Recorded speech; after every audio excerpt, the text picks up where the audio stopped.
maanta idinka ay soo bixiseen. Thank you so much. Manili iyo Ndowi Boni. muuqeeda dib loo arkay farxadna u ahayd dad badan oo hooyadeeda ugu horeyso waalidkii dhalay waxay dhowr cisho seexatay xasbi aysan weligeed ku hamin waa seexan doontaa waxay waasay hooyadeed oo iska doogsan jirtay waxay gacanta u gashay cadow shirqoolay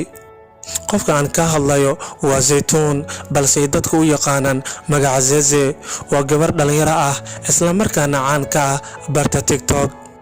tan iyo markay soo shaac baxday in gabadhan arigeeda la waayay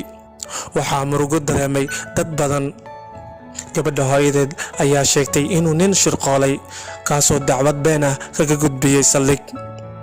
gabadha maadaama uu jacayl u soo bandhigtay iyadana ay ka diiday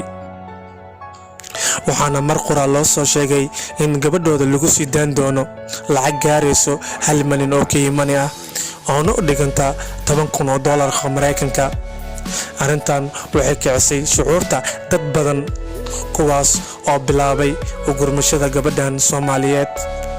markiiba hore shaqadeeda ma ahayn mid buurneen maadaama ay lahayd goob ganacsi ay ku iibin jirtay dahmo iyo agab kale u gurmadka dadka iyo bulshada oo iskugu tagay sida loo soo daan lahaa gabadhan ugu dambeyn galabta ayay xorriyadeeda heshay Zeze iyadoo boqolaal qof galbinayso ay soo mareen wadooyinka xaafadaha Islii waa gabadhii kali u dhaqdhaqaaqi jirtay qoyskan ogsoonow hooyadeeda inay qabto cudurka macaanka